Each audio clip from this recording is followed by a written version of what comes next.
Alright, y'all, we got a good one today. This is the story of a girl named Heidi B. I was actually going to do a story on this myself until I seen it was already done, and it looks like whoever did it got straight to the point. Shout out to Hood War Stories, I think that's their name. Yeah, Hood War Stories. And it's just a very unfortunate situation. One of the main reasons I wanted to do a video on this is because I want the females to know that gang life is just not it, especially if you're a female. And to this day, a lot of women that's within these gangs, and correct me if I'm wrong, but a lot of these women, they're not getting, initiated the way that you're supposed to. They're doing all type of, intimate stuff to be getting in and sleeping with this one, and it's just not like how it used to be when girls actually fought, and it was different. So I just want to get into the story because it's crazy, because from my knowledge, Heidi B, she was actually a blood and she dated a Crip. Situations went down and her boyfriend actually used her as a shield, and she ended up losing her life while he survived. Crazy. So let's get into this, man. Shout out Hood War Stories, and let's see what it's about. Make sure y'all hit that thumbs up button so we can get this video into the algorithm. And if you're not subscribed to the platform already, make sure you do so now. Let's get into it. Welcome to Hood War Stories. In this episode, I'll be discussing the life of Heidi B. Heidi Amber McCoy was born on April 2nd, 1988, to the parents of Barbara Lewis and Steve McCoy. She was mixed race, of Black American and Salvadoran. Pretty too. Real pretty. During descent. Heidi was raised in Inglewood, California, a blood-dominated city located on the southwestern portion of LA County. A sizable amount of gang turf in Inglewood is middle class, with many members coming from two-parent functional households. Not everyone is super active, but more affiliated just by being from the city and having friends from the set. Heidi officially jumped off the porch in her teen years. She ran her fades and got put on the 9 Inglewood families. These were people she grew up. Oh, alright. So she actually did. They saying that she was initiated, by actually doing it the right way instead of sleeping around with this person and getting in that way. She actually had her fights and, she got initiated that way. With who fully embraced her, so the transition into the set was organic. Since the late 1990s, there was a dramatic increase in female gang members in LA County. For females recruited into a gang, the male ritual of the jump-in may be replaced by being sexed in, requiring the female to sleep with several or all of the gang members. Unless the female is protected by association with the male gang member, she may become property of the gang. Even the role of a gang member's girlfriend is not that secure. Male gang members are expected to occasionally stray, but the girlfriends are required to remain loyal. This double standard pushes some females into a more masculine role, becoming one of the boys, rather than a sexual object or cheerleader for the gang.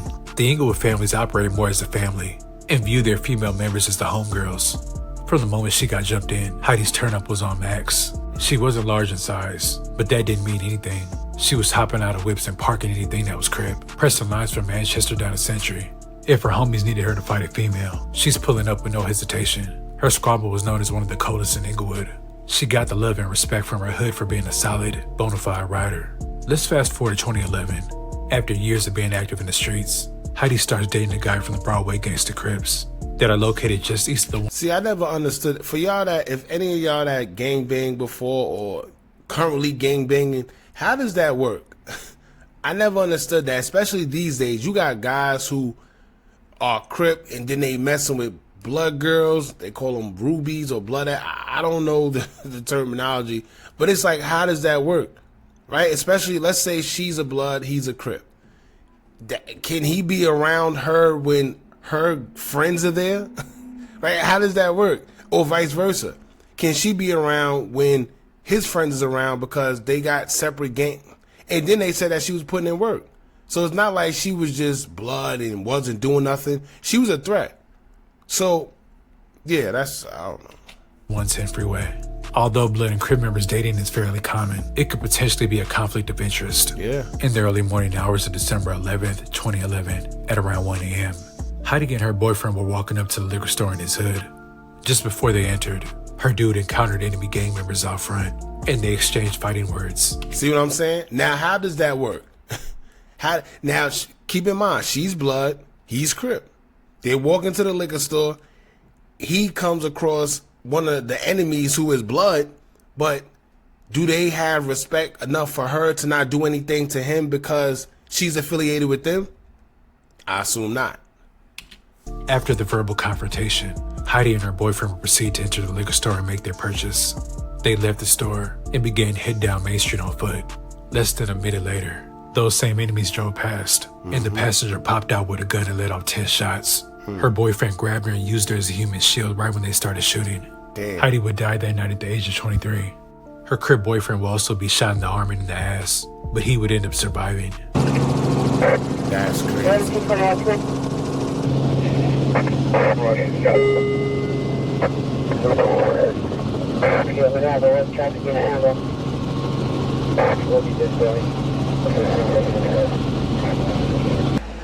Eyewitnesses were in shock, and there was a bit of outrage, as the bullets were intended for her boyfriend.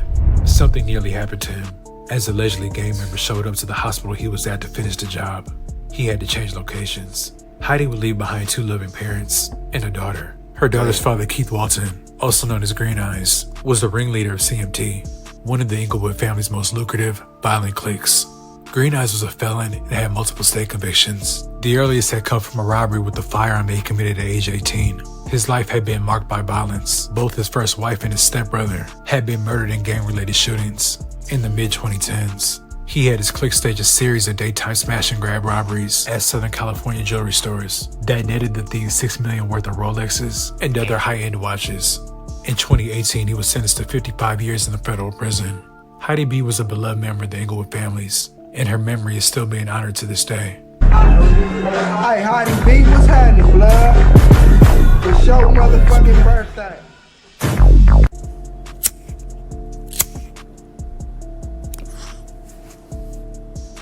And not to mention, right, because this is about to go off anyway, but here's the crazy part about that whole situation.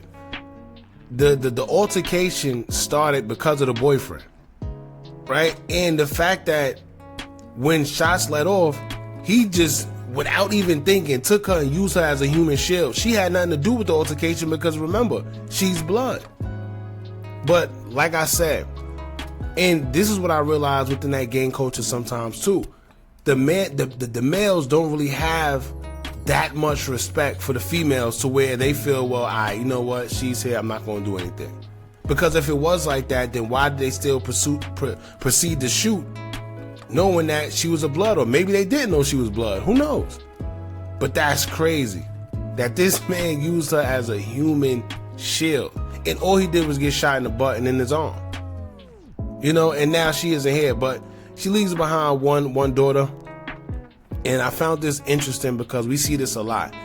I don't know what's going on as of lately, but we've been seeing a surge in a lot of female gang members. And I personally think a lot of them aren't getting put on the way they used to, right? Like they expressed earlier in the video. A lot of the women are doing intimate things to become, you know, members of these gangs. It's not like before how they was running fades like Heidi. No, these days they doing intimate favors to get in, and it's just weird. They backdooring guys. They you know, you even got some women, I'm not gonna lie, some women are out there actually putting in work. So when you see a man do something to a woman, it's almost like that situation with K.I., the little girl from Chicago who they say was a menace. Some say she wasn't, some say she did have bodies, who knows? But when you see somebody do something to someone like that, it's hard to have sympathy because it's like, yo, it's either me or her. She gonna do something to me, I gotta do something to her. You know, so it's just one of those weird situations, man. But rest in peace to Heidi. I'm still in shock that this man actually used her as a human shield. And I think, if anything, he needs to be prosecuted or something. He needs to be convicted. He needs to have some type of jail time because they know that he pretty much was the one that started the altercation or is the reason it happened. And then he ended up using her as a human shield. That's crazy. And now she isn't here. I could just imagine how the father feels. But then again, the father is locked up doing a whole bunch of fed time. They said 55 years. So who knows, man? I don't know if maybe her guys might get back. They said she was blood. He's already Crip. I'm pretty sure they probably didn't like him from the beginning. Who knows, man? Just an unfortunate situation, but I definitely wanted to put this out there because I think this should be seen by a lot of the young girls that feel that they want to join these gangs. Just knows no loyalty in it, right? not only were they, you know, boyfriend and girlfriend, but they was of different sex. So it probably was a no-brainer for him to actually sit there and use her as a shield. You know he didn't love her. There's no way this man loved her if he took her and used her as a human shield. He didn't even bother to run. I can see, even if he left her there, it's like, damn, you left, but, you know. But you use her as a shield? Sheesh. Anyway, y'all jump in the comments. Let me know what y'all think about this. Don't forget to like, comment, share, and subscribe. Hit that bell so you're notified every time we drop new content. And remember, as long as you keep on watching, I'm going to keep on dropping. And I'm out.